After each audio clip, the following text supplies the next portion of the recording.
देखो हम पहुंच गए हैं अगले चैप्टर मच्छरों की दावत। वाह क्या नाम है, मच्छरों की दावत। भाई मच्छर भी दावत करते हैं। मुझे लगता है कि मच्छर ही दावत करते हैं। गर्मियों में पूरी उनके मज़े होते हैं। जो भी आए, मेहमान आए, घर के बच्चे हैं, बड़े हैं, जिसको मर्जी काट लो, है ना, उनकी मर्जी है। परेशान कर दिया मच्छरों ने। तो चलो पढ़ते हैं मच्छरों की दावत। मलेरिया की जांच। आज रजत बहुत दिनों के बाद स्कूल आया है। सभी बच्चे उसे घेर कर खड़े हो गए। आरती ने पूछा, अब तुम कैसे हो? ठीक हूँ, रजत ने धीरे से जवाब दिया। जसकीरत घर पर तो खूब खेलते होगे, रजत कुछ चिढ़कर बोला। बुखार में खेलने का दिल ही नहीं करता, ऊपर से कड़वी दवाई भी खानी पड़ी और खून टेस्ट भी करवाना पड़ा। जसकीरत ने फिर पूछा, खून टेस्ट? वह क्यों? बहुत दर्द हुआ होगा। रजत रजत नहीं, जब सुई चुभी तो लगा जैसे चींटी ने काटा हो। 2-3 बूंद खून लेकर टेस्ट करने से पता चला कि मुझे मलेरिया है। नैन्सी, मलेरिया तो मच्छर के काटने से होता है। रजत, हाँ, पर पता तो खून की जांच से ही चलता है। जसकीरत, मेरे घर में तो आजकल बहुत मच्छर हैं, पर मुझे तो मलेरिया नहीं हुआ। नैन्सी, अरे भाई, मलेरिया हर मच्छर के काटने से थोड़े ही होता है, वह तो बीमारी वाले मच्छर से ही होता है। आरती, मुझे तो सारे मच्छर एक ही जैसे लगते हैं। रजत, होते तो अलग अलग होंगे। अभी चैप्टर है मच्छरों की दावत। इसमें मलेरिया की जांच कैसे होती है ये बताया गया है कि एक बच्चा रजत जो बहुत दिनों के बाद स्कूल आया है, क्योंकि उसको मलेरिया हो गया था, वो बीमार हो गया था। तो जब वो बहुत दिनों के बाद स्कूल जाता है तो उसके फ्रेंड्स उससे पूछते हैं, जसकीरत भाई घर पर तो बहुत खूब खेलते होगे। तो वो क्या कहता है, थोड़ा चिढ़ जाता है कि बुखार में भी कोई खेलता है क्या, है ना, और ऊपर से कड़वी दवाई भी खानी पड़ती है और खून भी टेस्ट करवाना पड़ता है। तो जसकीरत पूछती है, खून टेस्ट क्यों कराना पड़ता है? ताकि पता लगे कि कौन सा बुखार है। आजकल जब किसी बच्चे को बुखार होता है या घर में बड़े को भी बुखार होता है तो सबसे पहले डॉक्टर क्या कहता है, पहले टेस्ट करा कर आओ कि कौन सा बुखार है, वायरल है, मलेरिया है, डेंगू है, चिकनगुनिया है, पता नहीं कितने तरीके के बुखार हैं। तो ये जानने के लिए कि कौन सा बुखार है तो हमें खून की जांच करवानी पड़ती है। तो जसकीरत क्या कहती है, मच्छर तो मेरे घर में भी बहुत हैं, लेकिन मुझे तो मलेरिया नहीं हुआ। तो नैन्सी कहती है, भाई सारे मच्छर मलेरिया के थोड़ी होते हैं कि कोई भी मच्छर काटेगा और मलेरिया हो जाएगा। तो आरती कहती है, मुझे तो सारे मच्छर एक ही जैसे लगते हैं। अब देखने में तो हमें भी एक ही जैसे लगते हैं, क्या फ़र्क दिखाई देता है, कोई बड़ा है कोई छोटा है। तो रजत कहता है, होते तो अलग अलग होंगे ना। अब नैन्सी ने फिर पूछा, क्या उसी जगह से खून लिया था जहाँ मच्छर ने काटा था? तो रजत कहता है, नहीं भाई, मच्छर ने कब और कहाँ काटा ये तो मुझे पता भी नहीं। नैन्सी, खून में क्या दिखा होगा, उसमें क्या होगा जिससे मलेरिया का पता चल पाया? तो जब उससे पूछा, भाई वहीं से खून लिया था क्या जहाँ पर मच्छर ने काटा था, तो हमें क्या पता होता है कि मच्छर ने कहाँ काटा था तो मलेरिया हो गया, है ना। तो ऐसा नहीं है। जो भी खून जांच के लिए लेते हैं, उंगली पे जरा सा प्रिक किया, जरा सा सुई चुभोई और वहाँ से खून निकाला। आप देखिए चित्र में दिखा रखा है ना कि कैसे उंगली पे थोड़ा सा खून लगा हुआ है और एक कांच की स्लाइड पर उसका नमूना लिया जा रहा है। इस खून को इस कांच की स्लाइड से चिपका दिया जाएगा और उसके बाद ये माइक्रोस्कोप आप दूसरे चित्र में जो देख रहे हैं, जिसे सूक्ष्मदर्शी लेंस भी कहते हैं, इसके नीचे ये स्लाइड रख के लेंस में देखेंगे तो इसमें बहुत कुछ बड़ा बड़ा दिखाई देगा, जो हमें खून में सिर्फ लाल रंग के अलावा कुछ और दिखाई ही नहीं देता। तो ऐसा खून में क्या दिखा जिससे मलेरिया का पता चल गया? पता करो, क्या तुम किसी को जानते हो जिसे कभी मलेरिया हुआ हो? कैसे पता लग पाया था कि उन्हें मलेरिया है? अब घर में भी कई बार बुखार हो जाता है, मम्मी को भी हो जाता है, भाई को भी हो जाता है, बहनों को भी हो जाता है, दादाजी को भी हो जाता है ना, पापा को, कोई भी घर में किसी को भी मलेरिया हो सकता है जब मच्छरों का मौसम होता है, जब गर्मियों में बहुत सारे मच्छर होते हैं, बारिश के दिनों में बहुत सारे मच्छर होते हैं। तो आपको अगर याद है घर में किसको मलेरिया हुआ था तो कैसे पता लगा था?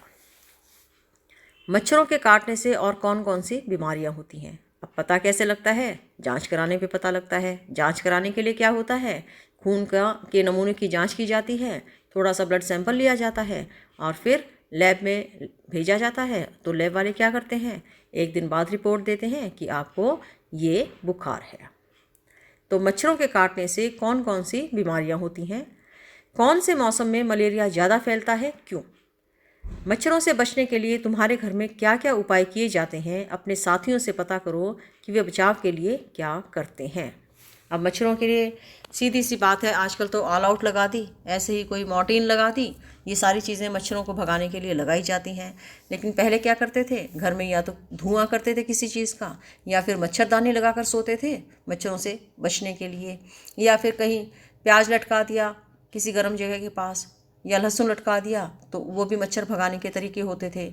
या फिर नीम के पत्तों का धुआं कर दिया घर के बाहर, तो वो भी मच्छर भगाने का एक तरीका था। लेकिन आजकल तो ऑल आउट है, या कहीं बाहर बैठे हैं, घर से बाहर बैठे हैं, तो शरीर के ऊपर हमने कोई ओडोमॉस लगा ली है ना, कोई ना कुछ लगा लिया जिससे मच्छर हमें काटेंगे नहीं। या फिर आजकल एक और बहुत ही अच्छी चिपकने वाली आ गई हैं कि आप कपड़ों पे लगा दो, तो वहाँ भी उससे भी मच्छर नहीं काटेंगे। यहाँ पर खून की जांच की रिपोर्ट दी गई है। इनमें किन शब्दों से पता चल रहा है कि मरीज को मलेरिया है। आपके सामने एक रिपोर्ट दिखाई गई है, क्लिनिकल पैथोलॉजी रिपोर्ट। तो इस रिपोर्ट में क्या लिखा है, नाम लिखा है मरीज का रजत, उसकी उम्र लिखी है 11 साल, वो स्त्री है या पुरुष है ये लिखा है मेल, और उसका डायग्नोसिस यानी कि क्या उसकी जांच में आया ये लिखा हुआ है fever with chill and riggers, यानी कि ठंड लगकर कंपकपी के साथ बुखार। जब मलेरिया होता है बुखार में तो क्या करते हैं, बहुत ज़्यादा ठंड लगती है, मलेरिया में बहुत ही ज़्यादा ठंड लगती है और कंपकपी छूटती है। आप कितने ही ऊपर कंबल डाल लीजिए, रजाई डाल लीजिए, लेकिन बहुत देर जब तक बुखार नहीं उतरता कंपकपी छूटी ही रहती है। और इसमें क्या आया, malarial parasite found in blood sample, खून में मलेरिया के जीवाणु पाए गए।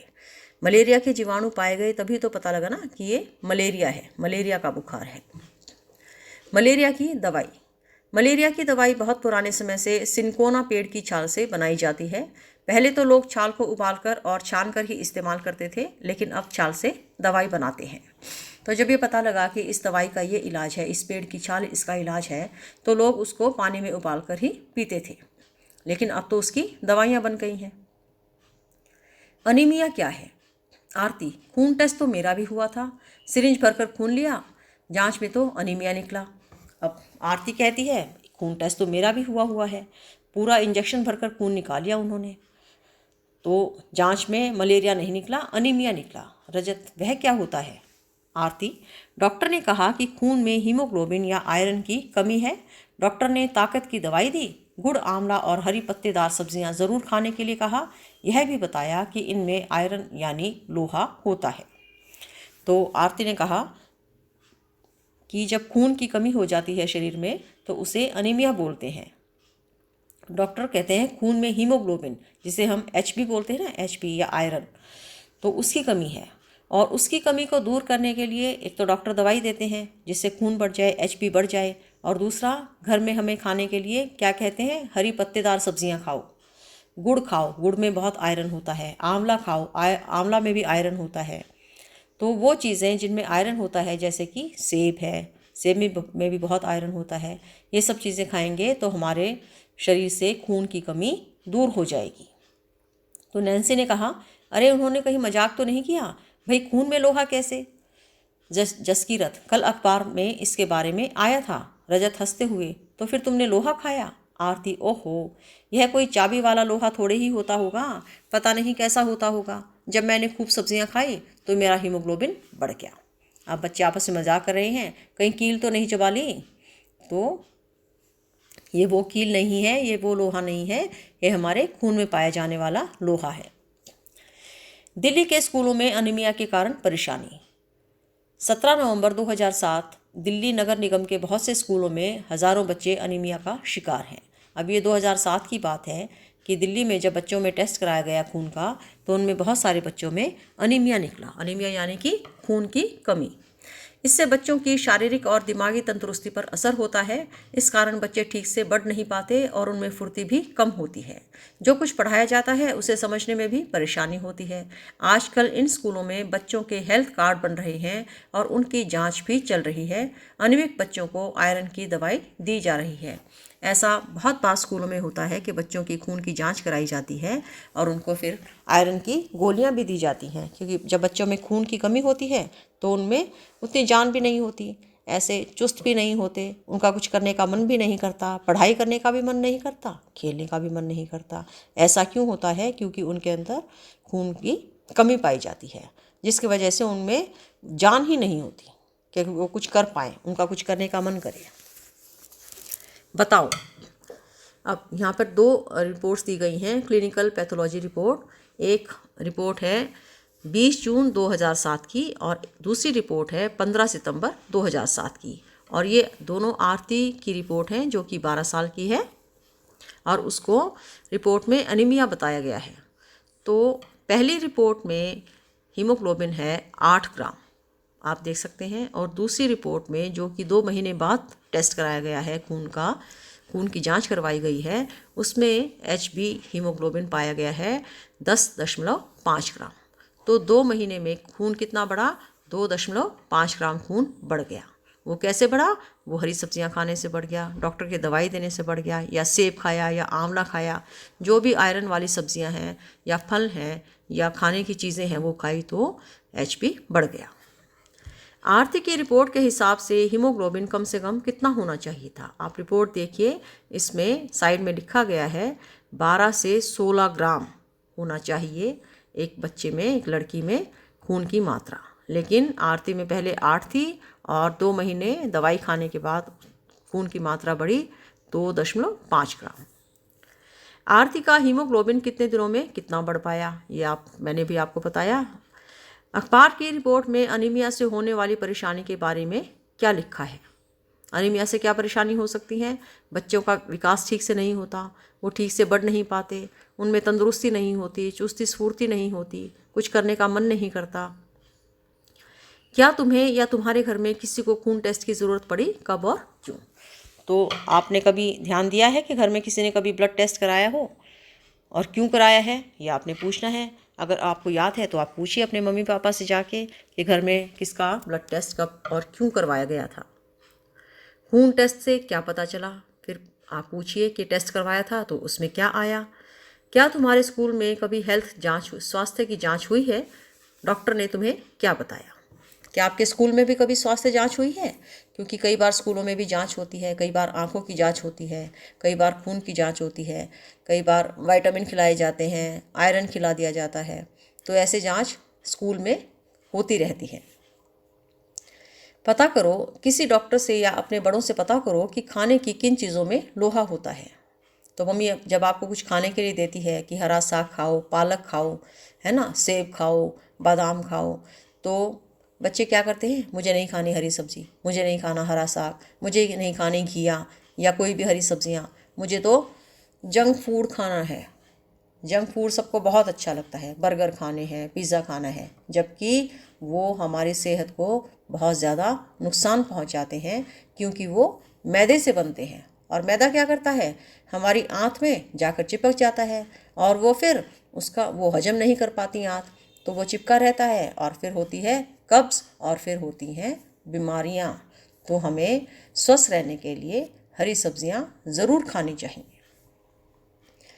मच्छर के बच्चे, जसकीरत, मलेरिया के बारे में एक पोस्टर तो हमारी क्लास के बाहर ही लगा है। सभी झटपट पोस्टर देखने पहुंच गए। अब जब जसकीरत ने बताया कि एक पोस्टर तो क्लास के बाहर ही लगा हुआ है, तो सारे बच्चे भागे उस पोस्टर को देखने के लिए। तो ये पोस्टर में क्या दिखाया गया है? पानी की टंकी है, ये AC या कूलर दिखाया गया है, नल दिखाया गया है, और गमले पौधे दिखाए गए हैं। क्या आप मच्छरों को दावत दे रहे हैं? सावधान, मलेरिया, डेंगू, चिकनगुनिया हो सकता है। आसपास पानी इकट्ठा जमा ना होने दें, गड्ढों को भर कर रखें। अगर आपके आसपास कहीं सड़क पर या गलियों में गड्ढे हैं या किसी और वजह से कहीं पर पानी इकट्ठा है, तो इसको इकट्ठा ना होने दें और उन गड्ढों को भर दें, क्योंकि ये जितने भी मच्छर हैं मलेरिया, डेंगू, चिकनगुनिया के, ये पानी में ही होते हैं। पानी के बर्तन, टंकी, कूलर को साफ रखें, हर हफ्ते सुखाएं। अब घर में हम पानी कहाँ हो सकता है? जैसे कूलर भरते हैं तो वहाँ पर पानी होता है, उस पानी में हो सकते हैं। अपनी टंकी है, पानी की टंकी, उसको साफ़ करना पड़ता है, उसमें भी मच्छर हो सकते हैं। और इनको साफ़ करके, हर हफ्ते साफ़ करके इनको सुखाना चाहिए, ताकि इनमें मच्छर पैदा ना हो। मच्छरदानी का इस्तेमाल करें, और जब हम सोते हैं तो आसपास मच्छरदानी लगाकर फिर सोना चाहिए ताकि मच्छर हमें ना काट पाएँ, अंदर ना आ पाएँ। गड्ढों में भरे पानी में मिट्टी का तेल छिड़कें। मिट्टी का तेल क्यों छिड़कें? ताकि ये मच्छर मर जाएं। रजत, देखो इस पोस्टर में लार्वे के बारे में क्या लिखा है, वे क्या होते हैं। अब आपको एक चित्र दिखाया गया है जिसके नीचे लिखा गया है मच्छर के लार्वे, और एक ग्लास में कुछ आपको तैरता हुआ नज़र आ रहा है। नैन्सी, मच्छरों के छोटे बच्चे ये दिखने में मच्छर जैसे बिल्कुल नहीं होते। अगर आप मच्छरों का लार्वा देखेंगे तो आप कहेंगे ये तो मच्छर नहीं है। आरती, तुमने कहाँ देखे? नैन्सी, हमारे घर के पीछे रखे पुराने घड़े में बहुत दिनों से पानी भरा पड़ा था।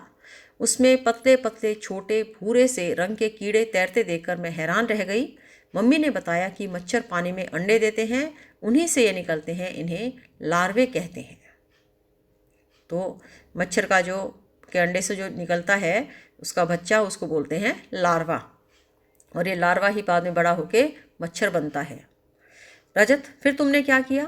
नैन्सी, पापा ने फ़ौरन ही घड़े का पानी फेंक दिया और घड़ा साफ करके सुखाकर उल्टा रख दिया। जसकीरत, मुझे शाजिया आंटी ने बताया था कि मक्खियों से भी बीमारी होती है, पेट की बीमारी। रजत, मक्खी तो काटती नहीं, वह कैसे बीमारी फैलाती होगी? अब बीमारी मक्खी कैसे फैलाती है? मक्खी तो बहुत ही ज़्यादा बीमारी फैलाती है। वो कैसे कि मक्खी गंदगी के ढेर पर बैठती है, किसी भी गंदी जगह पर बैठती है और फिर आकर हमारे खाने पर बैठ जाती है, हमारे हाथों पर बैठ जाती है। तो वो जहाँ भी बैठती है वो गंदगी जहाँ वो बैठी थी उसके पैरों की चिपक गई थी वो वहाँ पर छोड़ देती है और वो हमारे साथ खाने में हमारे पेट में चली जाती है और उससे होती हैं फिर बीमारियाँ। मक्खियों से हैजा नाम की बीमारी जो बहुत ही खतरनाक बीमारी है वो बहुत ज़्यादा होती है। तो अपने आसपास ऐसी कोई भी चीज़ नहीं रखनी चाहिए जिसमें मक्खी या मच्छर पनपे बड़े पैदा हों या वहाँ पर बैठें, क्योंकि ये सब बीमारियाँ फैलाते हैं। बताओ, क्या तुमने ऐसा पोस्टर कहीं लगा हुआ देखा है? अब एक पोस्टर और दिखाया गया है। इसमें जब सूक्ष्मदर्शी लेंस से हैंड लेंस जिसमें हम बारीक चीज़ें भी बड़ी करके देख सकते हैं उससे देखे गए तो ये लार्वे इस प्रकार से दिखाई दे रहे हैं। ये पोस्टर कौन लगाता होगा? अखबार में इस तरह के पोस्टर कौन देता होगा? अब ये जो पोस्टर हमें जगह जगह दिखाई देते हैं लगे हुए कि पानी इकट्ठा मत होने दो, और ये मच्छर के लार्वे के भी दिखाए गए हैं, या अपने गड्ढों को भर के रखो, या गमलों में पानी ना इकट्ठा होने दो। ये पोस्टर कौन लगाता है? ये सब कौन करता है? जैसे चोर को पकड़ने के लिए पुलिस होती है, इस तरीके से बीमारियों से बचाव करने के लिए कौन सा डिपार्टमेंट, कौन सा विभाग ये सब काम करता है कि आपको इन सब चीज़ों को, पानी को भरने से बचना चाहिए और चीज़ें साफ करके रखनी चाहिए। तो ये स्वास्थ्य विभाग ये सब काम करता है, स्वास्थ्य विभाग ही जारी करता है, इस तरीके के पोस्टर वही लगवाता है। तुम्हें क्या लगता है कि इसमें टंकी, कूलर तथा गड्ढों के चित्र क्यों दिखाए गए हैं? ये चित्र इसलिए दिखाए गए हैं ताकि आपको देखकर ये बहुत अच्छे से समझ आ जाए कि यहाँ पर इन चीज़ों में पानी होता है और इसमें इकट्ठे हुए पानी में ही मच्छर पैदा होते हैं। तो आपको सुनने की बजाय देखकर बहुत अच्छे से समझ आएगा। सोचो और पता करो। सोचो, पानी में मछलियाँ डालने के लिए क्यों कहा होगा? ये मछलियाँ क्या क्या खाती होंगी? पानी में तेल का छिड़काव करने को क्यों कहा गया होगा? मछलियाँ क्या खाती होंगी? मछलियाँ मच्छर भी खा जाती होंगी। और तेल का छिड़काव क्यों करने को कहा? कि एक तो तेल से मच्छर मर जाते हैं, दूसरा वहाँ पर बैठ नहीं पाएंगे, नहीं बैठेंगे उधर तो वो बच्चे भी नहीं देंगे, अंडे भी नहीं देंगे और ज़्यादा मच्छर भी नहीं होंगे, है ना, उनका परिवार भी बड़ा नहीं होगा। पता करो मक्खी से कौन कौन सी बीमारियां फैलती हैं और कैसे। अभी मैंने आपको बताया कि पेट की जो बीमारी है, हैजा जैसे बहुत ही खतरनाक बीमारी है, वो मक्खी से ही फैलती है।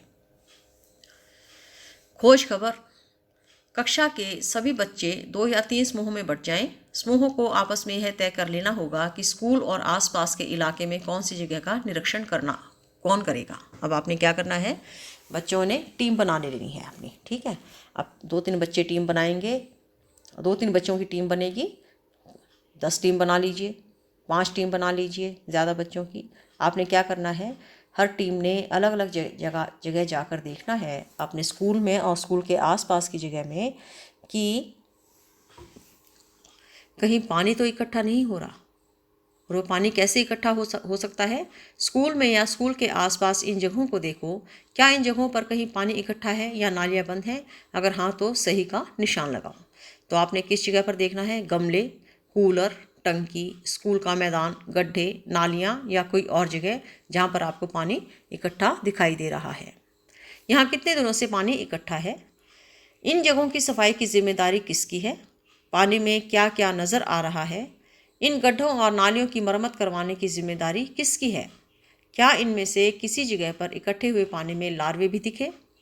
इन जगहों पर पानी इकट्ठा होने से क्या क्या परेशानियां हो रही हैं, लिखो। तो ये सब जो टीम आपने बनाई है उसने यही काम करना है, देखना है कि कहाँ पर पानी इकट्ठा हुआ है और इस पानी में किसी ने लार्वे भी देखे हैं, और ये जो अगर गड्ढे हैं या नालियाँ हैं तो उनकी मरम्मत कौन करवाएगा, ये किसकी जिम्मेदारी है, और यहाँ पर पानी इकट्ठा होने से लोगों को क्या क्या परेशानियाँ हो रही हैं उसके बारे में भी आपने लिखना है।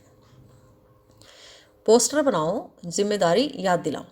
अपने समूह में कूलर, टंकी, नालियों जैसी जगह जहाँ पानी इकट्ठा होता है साफ रखने के लिए पोस्टर बनाओ। स्कूल और घर के आसपास ही है पोस्टर लगाओ।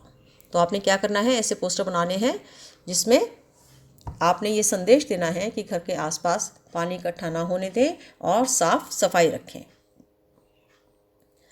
पता करो तुम्हारे स्कूल के आसपास की सफाई करवाने की जिम्मेदारी किसकी है। यह भी पता करो कि चिट्ठी किसके नाम लिखनी है, यह कौन से दफ्तर में जाएगी। अपनी कक्षा की तरफ से उन्हें अपने इलाके की सफाई के बारे में जानकारी देते हुए एक पत्र लिखो। जहाँ पर भी आपका स्कूल है, वो गांव में है या शहर में है, तो उसकी जिम्मेदारी गांव की पंचायत की है, तो आपने सरपंच के नाम चिट्ठी लिखनी है, या नगर निगम की है तो आपने वहाँ पर चिट्ठी लिखनी है। तो आपने ये पता करना है कि कौन सी जगह है और किस दफ्तर में ये चिट्ठी जाएगी। तो अपने इलाके की सफाई के बारे में आपने जानकारी देनी है कि यहाँ पर गड्ढे हैं या यहाँ पर पानी का भराव होता है तो इसको साफ़ किया जाए और इन गड्ढों को भरवाया जाए, या नालियाँ टूटी पड़ी हैं तो उनकी मरम्मत कराई जाए, या और कहीं पानी इकट्ठा होता है तो उस पानी को साफ़ करवाया जाए। तो ये सब जानकारियाँ आपने देनी है और आसपास बचाव रखना है। आपने भी खुद सफाई रखनी है, साफ़ सफाई रखनी है। साफ़ रहने से, अपने हाथों को धोने से और साफ़ कपड़े पहनने से, हाथ धोकर खाना खाने से हम बहुत सारी बीमारियों से बचे रह सकते हैं। तो ये था हमारा पाठ, मच्छरों की दावत।